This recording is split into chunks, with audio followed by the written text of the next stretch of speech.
No, Cuba no está a punto de caer en una crisis humanitaria. Lo que está viviendo es algo bastante peor que eso. La isla lleva años hundida en un desastre de proporciones colosales. Ahora, el foco mediático ha aterrizado sobre la perla del Caribe y el mundo empieza a ver, con una mezcla de asombro e incredulidad, cómo más de 6 décadas de revolución han dejado a la población sin acceso garantizado ni siquiera al agua potable. Pero ojo, nada de esto es nuevo. La crisis no arrancó ayer. Lleva demasiado tiempo cocinándose a fuego lento. La planificación central, si es que ese nombre merece lo que se ha hecho allí, la obsesión por controlar hasta el último rincón de la economía, el peso del embargo estadounidense y una gestión política de manual de lo que no se debe hacer, han empujado a Cuba a un punto que ya no cabe describir únicamente como una crisis económica. Es, en muchos sentidos, un colapso humanitario en toda regla. Y no estamos usando esas palabras a la ligera, porque la hambruna, la escasez crónica de medicamentos, los cortes de luz, el agua potable que llega cuando le da la gana y las condiciones de higiene que no le desearías a nadie no son anécdotas aisladas ni exageraciones de la prensa opositora. Son, desgraciadamente, la realidad cotidiana del pueblo cubano. Y son también los síntomas de un sistema que sencillamente ya no da más de sí. De hecho, el deterioro ha calado tan hondo que entre 2021 y 2025 más de 1.200.000 personas han abandonado la isla. Y ojo, porque algunas fuentes apuntan a que el número real se acerca a los 2 millones, lo que equivale en cualquier caso a entre el 11 y el 19% de toda la población que se ha esfumado en tan solo 5 años. Y atención, porque todo esto sucedió antes de los últimos movimientos políticos en la región. Ya sabéis, la pérdida del apoyo venezolano y el endurecimiento del bloqueo energético impulsado por Washington, que ahora amenazan con convertirse en la gota que desborde el vaso definitivamente. ¿Por qué, amigos, amigas? La situación en Cuba es tan extremadamente frágil, tan peligrosamente cerca del límite, que esta nueva presión no viene a agravar la crisis, viene a transformar la isla en una hecatombe humanitaria en toda regla. Y eso no lo decimos nosotros, lo dice directamente Naciones Unidas. Fijaos en esto, el portavoz del secretario general lo dejó negro sobre blanco. El secretario general está extremadamente preocupado por la situación humanitaria en Cuba, que empeorará y podría incluso colapsar si no se cubren sus necesidades de petróleo. Así de claro, sin medias tintas. Pero con todo, hay un detalle que puede no encajar del todo. ¿Cómo es posible que esto esté ocurriendo en Cuba? ¿No se suponía que el país contaba con uno de los sistemas de salud más avanzados del planeta? Pensadlo bien. Durante años, una de las banderas más agitadas por el régimen ha sido precisamente su sanidad, un símbolo de prestigio internacional, un argumento político recurrente, una pieza central del relato oficial y también una base narrativa que han explotado hasta la saciedad partidos y movimientos de izquierda en América Latina y en España. ¿Recordáis eso de que Cuba es pobre pero tiene una sanidad de primera, seguridad para todos y nadie pasa hambre? Era un mensaje que aparecía constantemente. Incluso durante la pandemia, Díaz-Canel no se cortaba un pelo presumiendo de la supuesta excelencia del sistema sanitario cubano. Con enormes esfuerzos y sacrificios hemos logrado sostener el sistema de salud público universal y gratuito, llegó a decir. Sin embargo, amigos, más que campañas de descrédito, lo que había era simplemente la realidad demoliéndolo todo. El sistema de salud cubano está hoy en las antípodas de cualquier referente mundial. Pacientes tirados en el suelo, ancianos doloridos sobre el cemento, camillas improvisadas por falta de suministros. Y eso, tristemente, ni siquiera es lo peor. La isla atraviesa ahora mismo una triple epidemia de dengue, chikungunya Y Si a eso le sumamos la malnutrición generalizada, la ausencia de medicamentos y los cortes de luz constantes, todos los ingredientes para que se desate una crisis sanitaria sin precedentes están sobre la mesa. Un huracán, una nueva enfermedad, cualquier elemento inesperado podría desencadenar una tragedia de dimensiones inimaginables. Y quizás ni siquiera haga falta esperar a eso, porque ya hay voces que aseguran que con la situación actual el repunte de la mortalidad está prácticamente garantizado. Muchos morirán. De hecho, el deterioro ya habría comenzado. Según un informe de Cuba Siglo XXI, solo la epidemia de chikungunya habría estado asociada a cifras que oscilan entre los 9.000 y los 30.000 fallecidos. Y claro, si un escenario así escala a nivel masivo, el impacto no se quedaría dentro de la isla. También tendría efectos muy severos sobre la política de los propios gringos. Porque pongámonos en el caso hipotético de que Cuba entrara en un colapso humanitario pleno. Lo que ocurriría a continuación sería casi inevitable, una ola migratoria masiva hacia la región y sobre todo hacia Florida. La geografía y la historia no mienten. La isla se encuentra a 147 kilómetros de Estados Unidos, donde existe además una diáspora enorme. Muchos cubanos tienen familia allí, y ese sería, con toda probabilidad, su destino preferido. Y si eso sucediera, la administración Trump quedaría atrapada en una encrucijada de libro. Un escenario sin salida limpia, porque en esencia tendría solo tres caminos. Primero, intervenir directa o indirectamente en la isla asumiendo unos costes económicos, políticos y estratégicos que chocan de frente con su propio discurso. Segundo, aceptar una entrada masiva de refugiados, poniendo en evidencia toda su narrativa de control fronterizo. Y tercero, cerrar la puerta y arriesgarse a una reacción muy dura tanto en el plano humanitario e internacional como dentro de la propia comunidad cubanoamericana. Tres caminos, tres problemas, ninguna solución sencilla. Y todo esto además ocurre en un contexto de elecciones de medio mandato donde las mayorías en el Congreso, especialmente en el Senado, podrían definirse en función de cómo evolucione este asunto. En otras palabras, que de una forma u otra, ya sea por razones humanitarias o políticas, esto no es solo un problema de Cuba, es un problema de todo el mundo. Y amigos, es precisamente por eso que aquí en La Voz de Valentina nos hemos planteado hacer un análisis a fondo y evaluar esta situación. Para ello, nos hemos marcado tres preguntas absolutamente cruciales. ¿Cómo está realmente viviendo la gente en Cuba? ¿Puede esta isla convertirse en un estado fallido? Y si así fuera, ¿qué consecuencias tendría para la región y para Washington? Pues bien, amigos, eso es exactamente lo que vamos a ver a continuación. Prestad mucha atención, atentos. Y aquí, amigos, conviene hacer un pequeño paréntesis histórico para entender de dónde viene todo esto. Antes de entrar en cualquier análisis, hay un factor en Cuba que lo complica todo desde el principio: los datos.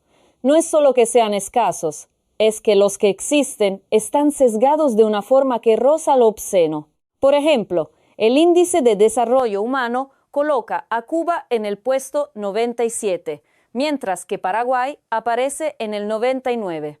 Y eso ocurre porque la mayoría de los organismos internacionales trabajan con estadísticas oficiales, que en Cuba son tan manipulables como cualquier otra cosa que toque el régimen. Como resultado, cualquier conclusión basada en esos datos es, siendo generosos, cuanto menos dudosa. Vamos, que antes de analizar hay que ser extremadamente cautelosos. Pero eso no significa que no podamos saber lo que está pasando, ni mucho menos. Así que, ¿cómo está realmente la gente de a pie en Cuba? Pues amigos, como ya os hemos avanzado, están mal, muy pero que muy mal. En estos momentos se enfrentan a una triple epidemia que ya se ha cobrado muchísimas vidas. Y esto no es cuestión de mala suerte. Es el resultado directo de la situación estructural que se ha construido en la isla durante décadas. Porque, a ver, todos los países pueden sufrir epidemias, pero la severidad que está teniendo esto en Cuba no se explica sola. Tiene que ver con la revolución y sus malditas consecuencias. Y aquí el primer factor que salta a la vista es el colapso del sistema Estas se sanitario. vuelven mucho La más letales. Y no infraestructura solo está eso, si no gravemente se tratan deteriorada. adecuadamente, a muchas Por más personas, ejemplo, un multiplicando reporte con de ello el Biocuba impacto de la Pharma crisis. Y claro, revelaba si no hace hay unos infraestructura meses ni que de medicamentos los suficientes para tratar las 392 enfermedades de este, en fármacos el que la caso de las empresa debía enfermedades contagiosas, suministrar estas al lógicamente Sistema pueden Nacional de terminar Salud, alcanzando 258 estaban en falta, casi 2/3 del total. Y la situación ahora es seguramente mucho, pero que muchísimo peor, ya que desde enero de 2025 la empresa dejó de publicar actualizaciones. ¿Por qué? Creo que os lo podéis imaginar. De hecho, diferentes cubanos nos han explicado que si se necesita algún medicamento, hay que buscarlo en el mercado negro y después ir al hospital, donde el suministro es prácticamente nulo. Vamos, que te tienes que buscar la vida por tu cuenta. Y aún así, suerte si lo consigues. Y claro, si no hay infraestructura ni medicamentos suficientes para tratar las enfermedades, estas se vuelven infinitamente más letales. Y no solo eso, si no se tratan adecuadamente, en el caso de las enfermedades contagiosas, pueden alcanzar a muchas más personas, multiplicando el impacto de la crisis de una forma que se retroalimenta sola. Además, este contagio tiene otro foco multiplicador que se está extendiendo por toda la isla: la basura. No hay combustible, los camiones de limpieza no funcionan y las calles están repletas de residuos que se convierten en un foco de contagio de primer orden. Y para colmo, el riesgo ya no es solo contraer dengue, sino contraerlo mientras se padece otra enfermedad que probablemente no está siendo tratada en condiciones, lo que crea un efecto multiplicador que muchas veces resulta letal. La desesperación ha llevado además a que muchas personas quemen la basura en medio de la calle, expulsando humos tóxicos y generando el riesgo de incendios de envergadura. Tremendo desastre el que han montado los dinosaurios de la revolución. Pero aún hay más, porque nada de esto ocurre en una sociedad bien alimentada. Según el Observatorio Cubano de Derechos Humanos, el 87% de las familias viven ya en la pobreza extrema y 7 de cada 10 cubanos se saltan al menos una comida al día. La falta de proteínas y micronutrientes es generalizada y cualquier enfermedad bajo esas condiciones se vuelve muchísimo más grave. ¿Y sabéis qué? Que todavía hay más. Ya no es solo la falta de alimentos, es que los que se tienen no pueden conservarse correctamente. Los apagones constantes hacen que las neveras no funcionen y que cocinar sea extremadamente complicado. Muchos cubanos terminan consumiendo alimentos en mal estado o mal cocinados, lo que genera otro foco de contagio que agrava aún más una crisis sanitaria que ya se está dejando notar en toda la isla. En definitiva, Cuba está en una situación extremadamente límite. E insisto, todo esto es antes de que el bloqueo petrolero se intensificara. Lo más probable es que la situación a día de hoy sea aún peor y siga deteriorándose día tras día. Y en este contexto, amigos, cualquier variable inesperada puede desencadenar toda una catástrofe humanitaria muy severa.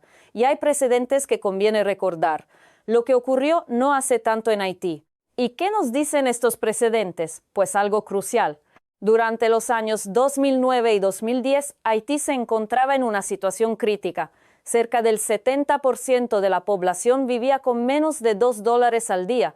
Las infraestructuras eran prácticamente inexistentes o estaban gravemente deterioradas. Carreteras intransitables, hospitales sin recursos, sistemas de saneamiento prácticamente nulos. El acceso al agua potable era extremadamente limitado, lo que provocaba la propagación constante de enfermedades como el cólera o la malaria. El sistema de salud dependía casi por completo de la ayuda internacional. Y la alimentación de la población era tan precaria que cualquier enfermedad se convertía automáticamente en una amenaza mortal. Es una historia que, guardando las distancias, se parece bastante a la situación que hoy atraviesa Cuba. Y por eso, la pregunta es inevitable. ¿Qué pasó en Haití? Pues que si las cosas ya eran terribles, un evento puntual convirtió una crisis grave en un colapso total. La tarde del 12 de enero de 2010, todo transcurría con normalidad en Puerto Príncipe, cuando, a las 16:53, la tierra se sacudió con una violencia inédita.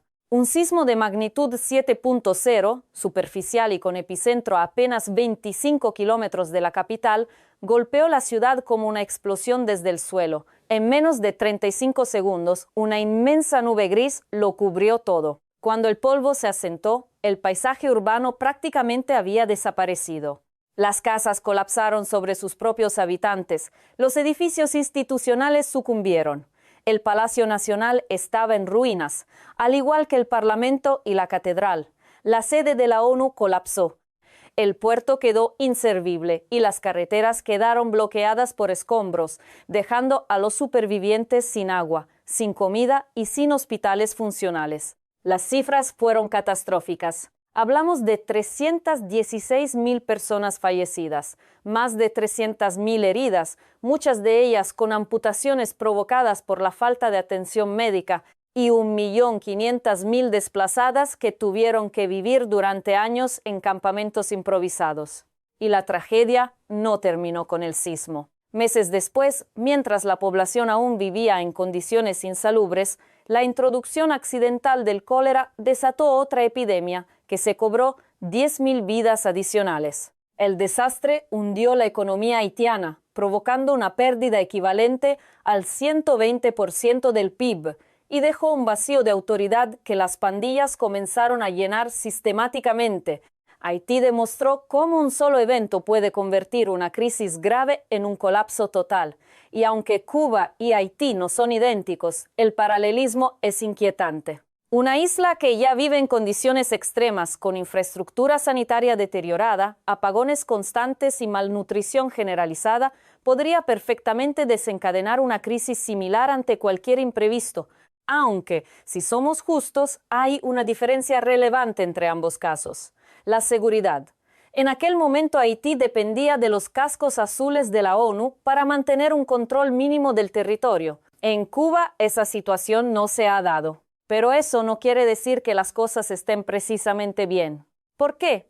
Pues más allá de la evidente pérdida de recursos y de que muchas personas cometen delitos por pura supervivencia, el régimen está enfocando los escasos recursos de seguridad no en combatir la delincuencia, sino en reprimir a la disidencia política. Porque eso es lo que les importa, otra maldita consecuencia de la dichosa revolución. Y la cuestión es que estos factores combinados están provocando que la situación de seguridad empeore a pasos agigantados.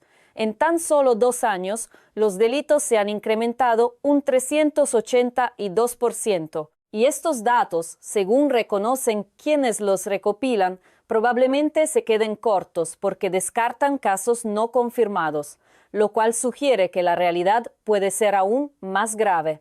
Y lo más inquietante es que ya no hablamos solo de robos y agresiones. En 2022 se documentaron 204 casos vinculados con el narco, lo que indica un riesgo creciente de que la violencia se organice y se sofistique. Y por eso algunos analistas están empezando a preguntarse si Cuba está a punto de convertirse en un estado fallido.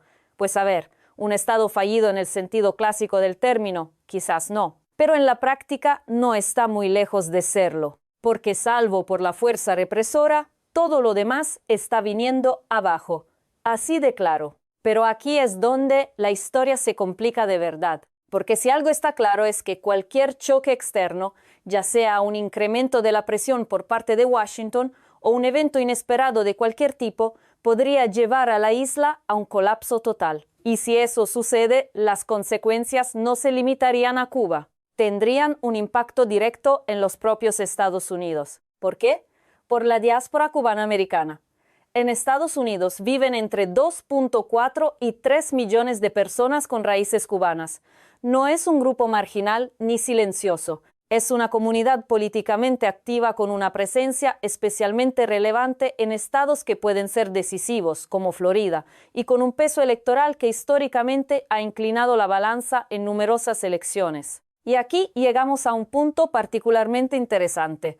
La relación de esta comunidad con la política estadounidense no gira en torno a los impuestos ni al gasto público genérico. No, gira en gran medida en torno a Cuba. Durante décadas, una parte muy significativa de la comunidad cubanoamericana ha defendido posiciones muy duras frente al régimen de La Habana.